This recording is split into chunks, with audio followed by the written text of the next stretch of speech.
Reka mbasuhuze kandi nongere mbifurize ibihe byiza mwebwe mukomeje kudukurikira mukomeje kubana natwe mu makuru ndetse n'ibiganiro bitandukanye. Nizera neza ko aho muri mumeze neza mu Rwanda no hanze y'igihugu cy'u Rwanda, by'umwihariko abanyarwanda muba mukeneye kumenya gese mu Rwanda ni iki gikomeza kuhavugwa, mu karere k'ibiyaga bigari ni iki kihavugwa, by'umwihariko no mu karere ka Afurika y'Iburasirazuba amakuru atandukanye bakomeza kugenda avugwa hirya no hino mu bitangazamakuru bitandukanye byandika yaba ndetse n'ibivuga. Hanyuma reka tuganire mu makuru yacu, reka twerekeze mu karere ka Bugesera mu ntara y'Iburasirazuba. Inkuru ibabaje cyane, ni inkuru y'agahinda, ni inkuru mu by'ukuri navuga ko ibabaje cyane. Ibyakorewe uyu mwana muto w'uruhinja rw'ukwezi kumwe ni agahomamunwa mu by'ukuri. Hanyuma reka nkubwire ko uyu mubyeyi ukiri muto nawe akaba ari gutabariza uruhinja rw'ukwezi kumwe, bivuga ko rwasambanyijwe rugakurizamo ubumuga bukomeye cyane. Akaba rero mu by'ukuri yarasambanyijwe n'umusore imyaka igera kuri 18, aza gufatwa, aza gutabwa muri yombi ndetse aza no gukatirwa igifungo cya burundu. Akaba yitwa rero umugore w'ishyaka, yabwiye kimwe mu bitangazamakuru bikora ku butaka bw'u Rwanda igihe.com ko ku itariki ya 2 Ugushyingo 2020, ni ukuvuga umwaka ushize 2020, hari mu kwezi kwa 11, ati ku manywa y'ihangu aribwo uyu mwana wavutse ku itariki ya 20 Nzeri 2020 yasambanyijwe na Nshimiyimana Samuel wo mu karere ka Bugesera mu murenge wa Ruhuha. Ubusanzwe rero ngo uyu musore akaba yarabanaga na mugore w'ishyaka amurera, kuko nyina rero ngo umubyara yari yaritabye Imana. Nuko aya makuru atugera akomeza kongera bivuga ati umugore w'ishyaka yavuze ko yasigiye umwana uyu musore ubwo yari agiye kuri butike agiye guhaha. Tavuye rero ahubirana n'uyu musore avuye kumusambanyiriza umwana. Ati ubwo ninjiye mu nzu ati nsanga umwana ari kurira cyane, udutako tutagihura, ari kuva amaraso mu buryo bukomeye cyane, nk'uko uyu umugore w'ishyaka bitangaza cyangwa se bivuga mu buhamya bwe.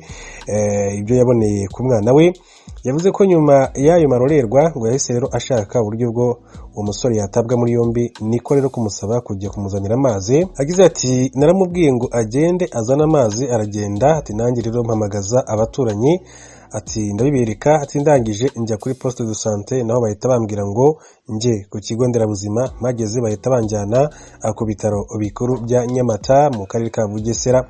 Ati itariki ya 2 Ugushyingo 2020 nibwo rero yagiye ku bitaro bya Nyamata, agaruka ku itariki ya 27 Ugushyingo 2020. Ati nyuma yaho yaje rero gusubirayo, amarayo iminsi igera kuri 3, ubundi akajya ajyayo mu bihe bitandukanye kugira ngo rero umwana avurwe. Uyu mugore w'ishyaka rero nyina wakari akana gatoya cyane, yavuze ko nyuma yaho uyu mwana we asambanyijwe ngo yasigaranye uburwayi bukomeye cyane, aho kuri ubu arwaye kuva ndetse n'amatako ye akaba yarahuye n'ibibazo bikomeye cyane. Ngize ati ikibazo umwana wanjye afite, ataratonyanga amazi, simenya ngo aranyaye ndetse ahora ajojoba, tubafite akaguru katabasha guhagarara neza. Uyu mwana rero ngo amaze gusambanywa, Nshimiyimana Samuel yaje gutabwa muri yombi, afungirwa muri gereza Ririma. Ati umugore w'ishyaka akaba avuga ko yamenye amakuru y'uko uwo musore yakatiwe igifungo cya burundu, dore ko iburanisha ngo ryagiye riba adahari. Umubyeyi rero usanzwe uri mu cyiciro cya 2 cy'ubudehe ndetse urya ari uko yabonye uwo ahingira, yavuze ko kubera ubushobozi buke atabasha rero kugura imiti yandikirwa na muganga, kuko rero ihenze cyane. Yagize ati iyo ngiye rero kwa muganga bamutera inshinge, ati nkaba namara nk'ibyumweru bigera kuri 3, ariko nyuma ya bya byumweru n'ubundi bikongera bikagaruka. Ati kugeza ubu rero uyu mubyeyi w'abana bagera kuri 3 bavuga ko akeneye ubufasha bw'abagira neza ngo umwana we avurwe, cyangwa se mu by'ukuri abashe guhabwa ubuvuzi burenzeho, arebe ko umwana we yasubirana ubuzima.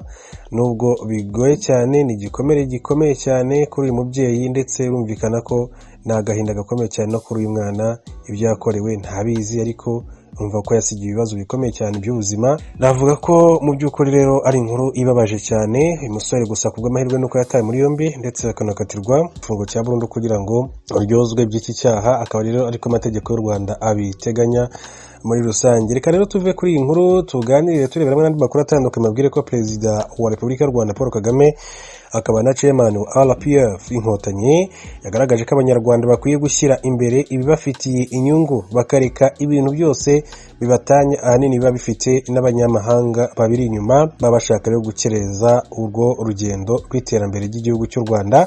yabigarutse kuri wa gatanu tariki ya 30 Mata 2021 yatangiza inama ya komite nyobozi yaguye y'umuryango wa FPR Inkotanyi yateraniye ku cyicaro gikuru cyawo i Rusororo mu karere ka Gasabo. Iyi nama rero y'iminsi igera kuri 2 yabaye hubahirijwe amabwiriza yo kwirinda icyorezo cya COVID-19 ahuje abanyamuryango basaga 650 bahagarariye inzego zitandukanye, yanitabiriwe n'abashyitsi batandukanye barimo abayobozi bakuru ku rwego rw'igihugu n'abahagarariye urubyiruko. Perezida Paul Kagame yavuze ko nubwo iyi nama yabaye mu gihe isi yugarijwe na COVID-19 abanyarwanda bakwiye gukomeza kurwana no guhangana n'iki cyorezo cya COVID-19. Yavuze ko FPR Inkotanyi ifite inshingano zo gukomeza amahame yayo yo kubakira ku ndangagaciro y'ikinyabupfura kuko ariyo ituma murongo ihaye kuva kera politiki ugerwaho uko bikwiye. Yagize ati iyo tuvuga FPR inshingano zayo kuva kera intambara ari z'urugamba rw'amasasu, ati imibanire ibitekerezo byayo, ati bikwiye rero kurangwa no gukemura ibibazo bya benshi atari uguhitamo. FPR aho ishingiye ati ni ku banyarwanda bose, ni nayo mpamvu iki cyorezo cyatugaragarije intambwe tumaze gutera.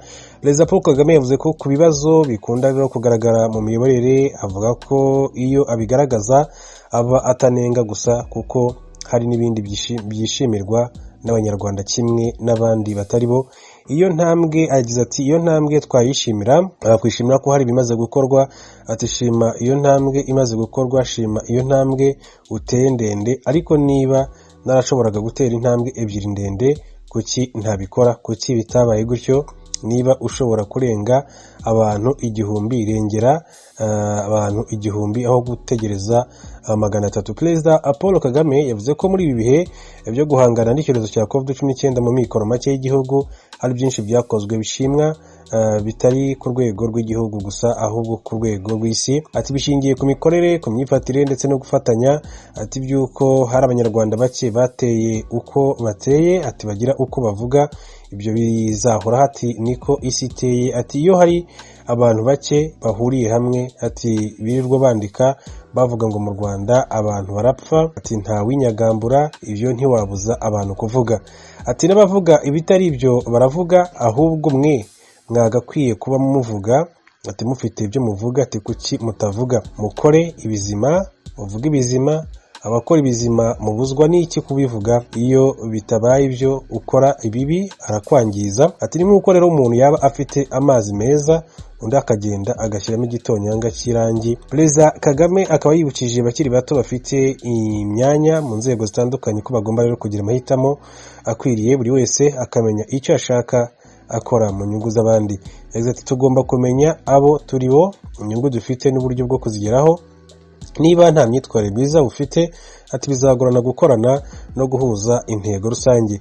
Inama ya komite nyobozi yaguye ya FPR Inkotanyi yaganiriwemo ingingo zitandukanye zirimo aho gahunda ya manifesto ya FPR imyaka igera kuri 7 no kuvuga 2017-2024 igeze, ishyirwa mu bikorwa n'imiterere y'icyorezo cya COVID-19 mu gihugu n'ingaruka zacyo ku bukungu muri rusange.